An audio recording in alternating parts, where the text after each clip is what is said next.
Assalamualaikum warahmatullahi wabarakatuh. Perkenalkan, nama saya Wulan Eramita.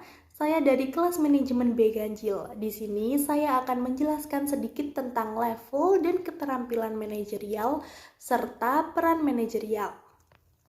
Yang pertama adalah 3 level manajemen. Organisasi tradisional umumnya dibagi menjadi 3 tingkatan. Yang pertama adalah manajemen puncak atau top level management. Yang kedua adalah manajemen tingkat menengah atau middle level management. Dan yang ketiga adalah manajemen tingkat rendah atau biasa disebut manajemen lini pertama atau juga lower level management. Yang pertama adalah pengertian dari manajemen puncak adalah manajemen puncak mengacu pada pemegang posisi paling senior yang bertanggung jawab untuk mengambil keputusan. Yang selanjutnya adalah manajemen tingkat menengah atau middle adalah perantara antara level manajemen puncak dan tingkat yang lebih rendah. Selanjutnya adalah pengertian dari manajemen tingkat rendah atau biasa disebut dengan lini pertama adalah kelompok manajer paling bawah, juga disebut manajer atau supervisor lini pertama, adalah organisasi yang bertanggung jawab untuk mengelola pekerjaan karyawan non-manajerial organisasi. Nah, selanjutnya adalah keterampilan manajer. Di sini saya akan menjelaskan sedikit tentang keterampilan yang harus dimiliki oleh seorang manajer. Yang pertama adalah keterampilan konseptual, yang kedua keterampilan berhubungan dengan orang lain, yang ketiga keterampilan teknis, dan yang keempat adalah keterampilan manajemen waktu. Selanjutnya adalah pengertiannya. Keterampilan konseptual adalah keterampilan juga merupakan keterampilan untuk membuat sebuah rencana kerja. Nah, yang selanjutnya adalah keterampilan berhubungan dengan orang lain. Adalah seorang manajer juga harus dilengkapi dengan keterampilan berkomunikasi serta berhubungan dengan orang lain yang disebut dengan keterampilan kemanusiaan.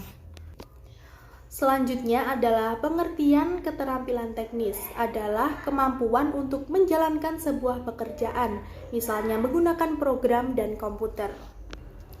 Nah, yang terakhir adalah keterampilan manajemen waktu, merupakan keterampilan yang merujuk pada kemampuan seorang manajer untuk menggunakan waktu yang dimilikinya secara bijaksana. Selanjutnya adalah peran manajer. Di sini saya akan menyampaikan 3 peran manajer. Yang pertama adalah peran antar pribadi, yang kedua peran informasional, dan yang ketiga adalah peran pengambilan keputusan. Nah, selanjutnya adalah pengertian peran antar pribadi, yaitu melibatkan orang dan kewajiban lain yang bersifat simbolis dan seremonial. Peran ini meliputi peran untuk figur untuk anak buah dan pemimpin. Selanjutnya adalah peran informasional, meliputi peran manajer sebagai penyebar dan pemantau informasi dan peran sebagai juru bicara. Selanjutnya adalah peran mengambil keputusan, yaitu peran sebagai seseorang wirausahawan, pemecah masalah, serta membagi sumber daya. Nah, itu tadi adalah penjelasan singkat saya mengenai level dan keterampilan manajerial serta peran manajerial. Nah, selain penjelasan itu tadi, saya juga akan menjelaskan sedikit tentang manajemen kontemporer. Manajemen kontemporer sendiri adalah suatu perubahan terhadap cara-cara pengelolaan perusahaan yang mau tidak mau harus diperhatikan oleh setiap perusahaan dimanapun ia berada. Karena situasi perekonomian dan tingkat persaingan yang semakin tinggi memaksa perusahaan berbuat sesuatu guna mempertahankan kelangsungan hidupnya.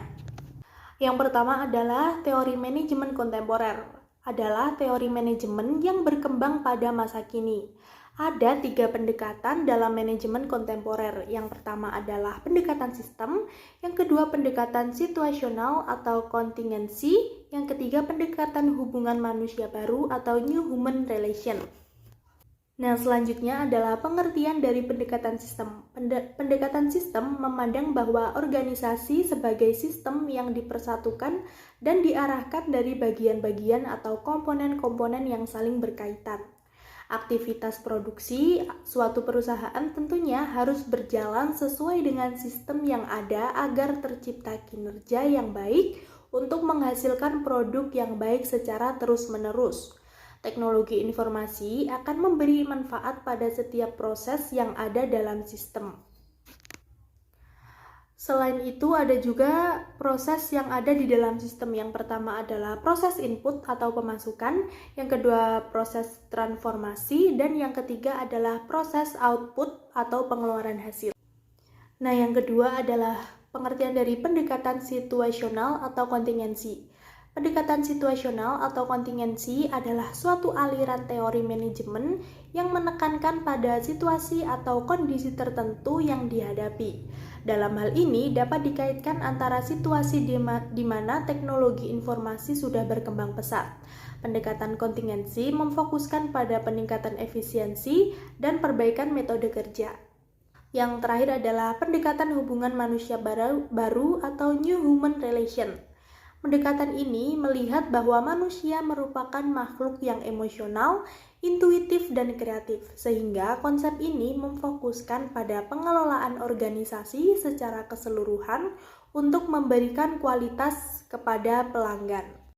Selanjutnya adalah manajemen perubahan dan pengelolaan sumber daya manusia. Manajemen perubahan adalah sebuah upaya dan pendekatan yang dilakukan secara terstruktur dan sistematis. Perusahaan bisa memilih salah satu dari 4 pendekatan manajemen perubahan, yaitu yang pertama pendekatan rasional empiris, selanjutnya pendekatan normatif redukatif, selanjutnya pendekatan kekuasaan kursif, dan yang terakhir adalah pendekatan lingkungan adaptif. Nah, pengertian dari pendekatan-pendekatan tersebut adalah yang pertama, pendekatan rasional empiris adalah pendekatan yang digunakan dengan dasar keyakinan bahwa perilaku orang mampu diprediksi dan mereka akan memberikan perhatian khusus atas kepentingannya sendiri. Selanjutnya adalah pendekatan normatif redukatif. Pendekatan ini akan lebih fokus pada bagaimana seorang manajer perubahan mampu memberikan pengaruh atau bertingkah laku dengan berbagai cara tertentu, agar selanjutnya para anggota manajer mampu melakukan perubahan. Selanjutnya adalah pengertian dari pendekatan kekuasaan kursif. Pendekatan ini akan memaksa pihak manajemen perubahan untuk melakukan caranya secara semena-mena oleh sebagian pihak, secara naif oleh sebagian yang lain, dan sering menjadi bentuk standar dalam manajemen perubahan. Selanjutnya adalah pengertian dari pendekatan lingkungan adaptif. Adalah premis utama yang digunakan dalam pendekatan manajemen ini adalah bahwa walaupun mereka berubah berdasarkan insting, namun mereka berusaha menghindari segala bentuk kerugian. Jadi sebenarnya mereka mempunyai kemampuan dalam beradaptasi dengan berbagai kondisi dan situasi baru. Nah, setelah pendekatan, di sini saya juga akan menjelaskan tentang jenis-jenis manajemen perubahan menurut Haris Chandra. Yang pertama ada smooth incremental change, yang kedua ada bumpy incremental change, dan yang ketiga ada discontinuous change. Pengertian dari jenis-jenis perubahan ini adalah yang pertama, smooth incremental change adalah perubahan akan terjadi secara lambat, sistematis, dan bisa diprediksi serta mencangkup atau seluruh rentetan perubahan dalam kecepatan yang cenderung konstan. Selanjutnya adalah pengertian dari bumpy incremental change adalah perubahan yang mempunyai periode relatif tenang dan sesekali disela dengan percepatan gerakan perubahan dengan dipicu oleh perubahan lingkungan organisasi. Dan bisa juga berasal dari internal seperti adanya tuntutan dalam meningkatkan efisiensi dan perbaikan metode kerja. Selanjutnya adalah pengertian discontinuous change adalah perubahan yang ditandai dengan adanya pergeseran cepat terhadap struktur, budaya, strategi, dan ketiganya secara bersamaan. Perubahan ini lebih bersifat revolusioner dan juga cepat. Selanjutnya adalah pengelolaan sumber daya manusia kontemporer. Pengelolaan sumber daya manusia adalah merupakan aspek yang sangat penting dalam proses pendidikan secara umum. Karena itu, fungsi-fungsi dalam pengelolaan sumber daya manusia harus dilaksanakan secara optimal sehingga keutuhan yang menyangkut tujuan individu, perusahaan, organisasi, ataupun kelembagaan dapat tercapai. Manajemen sumber daya manusia sangat penting karena sasarannya tidak lagi terbatas pada menjamin kepatuhan para anggota organisasi kepada ketentuan-ketentuan di bidang pegawaian, melainkan diarahkan kepada maksimalisasi kontribusi yang mungkin diberikan oleh setiap orang ke arah tercapainya tujuan organisasi yang telah ditentukan sebelumnya. Nah, sumber daya manusia sendiri memiliki dua fungsi, diantaranya fungsi manajerial dan fungsi operasional. Perusahaan harus melakukan serangkaian proses manajemen sumber daya manusia, dimulai dari tahap perencanaan SDM, rekrutmen, seleksi, perjanjian kerja, orientasi dan penempatan. Selanjutnya adalah pelatihan dan pengembangan karyawan, penilaian kinerja, imbal jasa sampai dengan pemutusan hubungan kerja atau PHK. Nah, pengelolaan sumber daya manusia di era kontemporer ini memberikan paradigma baru dengan menggunakan teknologi informasi dan sangat membantu dalam mengelola sumber daya manusia yang ada di dalam perusahaan. Nah, yang selanjutnya kita bahas adalah kepemimpinan super dan pemberdayaan. Perbedaan pemimpin super dan pemimpin yang memberdayakan adalah jika pemimpin super memegang kendali, memberi perintah, dan memberi solusi. Sebaliknya, jika pemimpin memberdayakan adalah memegang komitmen, memberikan tantangan, dan menggali solusi. Selanjutnya adalah konsep organisasi sistem multi-agent. Untuk menentukan kinerja agen didefinisikan dua parameter pengukur agen, yaitu trust dan activity. Trust dipresentasikan sebagai riwayat aktivitas agen dan fungsi utilitas, yaitu sejauh mana agen melakukan tugasnya dengan baik. Fungsi utilitas menghasilkan sebuah estimasi trust yang memberi penghargaan kepada sebuah agen berdasarkan riwayat kinerja di masa lalu. Riwayat ini terdiri dari apakah agen memenuhi kompromi-kompromi dengan organisasi atau sebaliknya. Activity dipresentasikan sebagai nilai dari pekerjaan yang telah dilakukan, kualitas hasil pekerjaan, dan kondisi-kondisi eksekusi.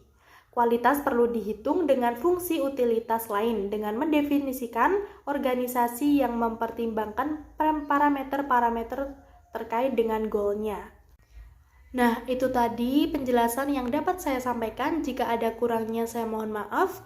Akhir kata, wassalamualaikum warahmatullahi wabarakatuh.